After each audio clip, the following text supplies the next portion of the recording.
as many of you know, I have begun to explore painting and what painting can teach me in my spiritual life. And over the last couple of weeks, I have been working on a painting with a question in my mind, asking the paper, the paint, my spirit, how do I combine two dreams, two visions, two things that seem to be different? Can these visions come together complementing each other? Do they exist in a yin-yang type of relationship? Or do they not come together at all, and that to implement one means I must wait on the other? And I started and painted one, and it didn't quite seem right. And I began again, and I painted this one that I have hung up here. And I started with purple and with green, the two colors that came to me in a vision, and I began to try to integrate them, working them together on the paper. And I learned a great deal as I painted this painting. What came out of this painting for me, was the idea that two visions needed to be blurred together somehow. That they remain distinct in some ways and yet blurred in another. And I mean blurred, not merged. Blurred together so that they merge in one way and yet are distinct and keep their distinct characteristics in another. And I think that sort of happens on the tree. As the leaves are purple and green, they meld together and yet they stay distinct in their colors. Each vision gives the fertilized soil from which the other matures and grows. Together, they bring forth this fabulous expression of new life and wholeness and growth and beauty and energy. And I think for us, that is what the Ten Commandments are getting at. I began to realize as I read the commandments, staring at this painting, which just happened to be in front of me. I read the commandments and I realized that the people of God are being asked to blurge together worship and service, to find the way in which our visions of worship and our visions of service and mission in the world come together. Some of the commandments are focused on worshiping God, on honoring God, on exploring the holiness of God. And others are focused on loving neighbor, on establishing sacred community, on living in community. And each has its own language, different from the other. One more poetic, inspiring us to remember the stories of creation, the Exodus, the movement of God and God's Spirit in our lives, and God's own growth as a God to experience Sabbath. The other is straightforward. Do this, not that. Do not do this. But blurred together, they form one solid way in which we can be God's people in the world. Theologian Walter Brueggemann puts it this way: the juxtaposition of the first three commandments on the holiness of God and the last six on justice for the neighbor show that God's holiness and neighbor love are both pieces of this revolutionary experiment of ancient Israel. Indeed, Israel has known from the beginning that the love of God cannot be removed or remote from the love of neighbor. The Ten Commandments and all the books of law that follow are meant to form Israel as a sacred community, a community that is rooted in the right worship of God and in living justice and peace with one another. The Israelites are to live as neighbors one to another, the foundation of which is worship, is knowing God and knowing how you belong to God. That purple, the green, they blurred together. These two things that we think are separate are not. Our love for and worship of God is the fertilized soil through which our mission and service grows. And likewise, our mission and service work to create the fertilized soil that deepens and enriches our worship, our understanding, and our relationship with God. They are one and the same. Mission and service is worship. We are worshiping God as we recognize the incarnation of God in each and every person we encounter. When we bring that experience back to our communal worship, we enrich all those who are with us, and we deepen our worship experience. Just think about Sissy and Dave bringing back a song of worship when they go to visit Africa and the refugee camps, and how if we integrate that into our worship, we are deepening our connection, not just to one another, but our connection to the people of God all around the world. Worship and service become one.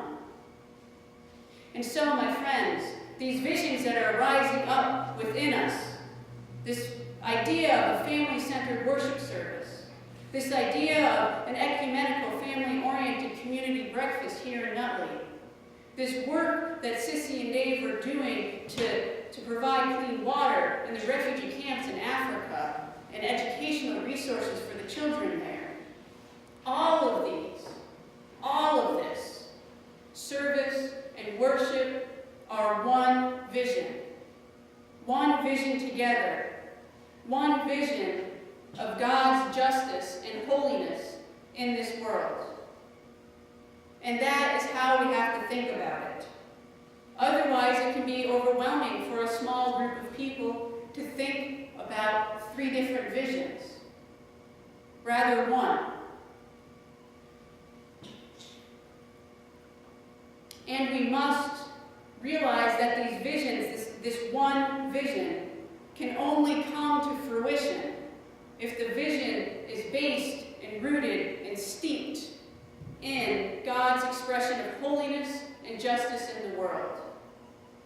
And what do I mean by that? I mean that we need to reflect upon the core reasons out of where those visions came. And I have heard them talked about in the time in which I have been here as your interim pastor. And I have grabbed onto there are more thoughts, but I grabbed onto these 3 and have been preaching on them lately, because I think that these are very much rooted in God's holiness. But now I ask you, how do you experience them? Where is the energy for you?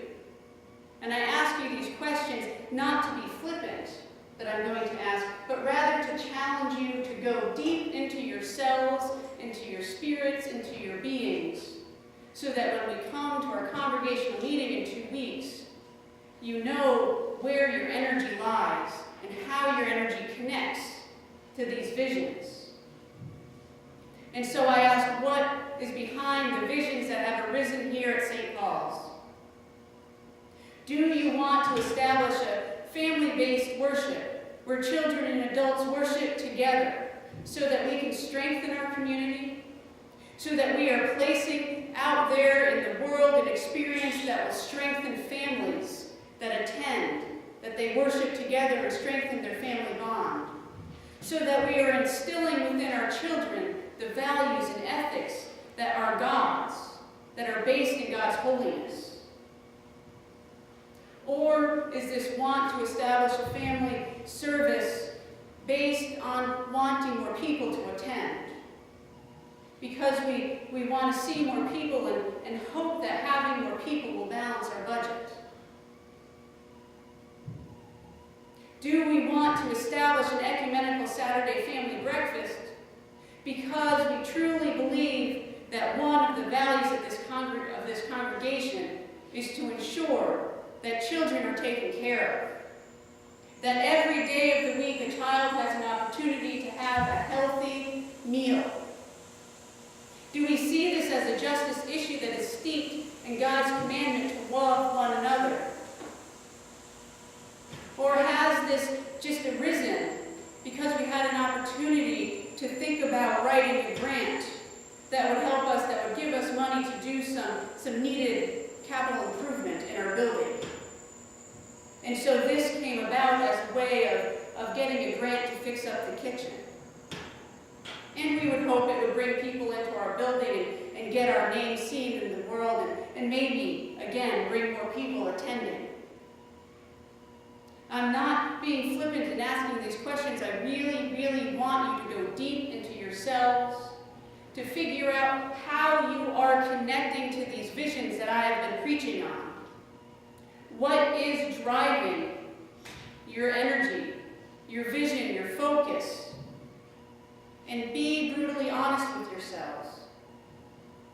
For we can only grow as a church, we can only bring these visions to fruition if they are steeped in the holiness of God and in God's justice work.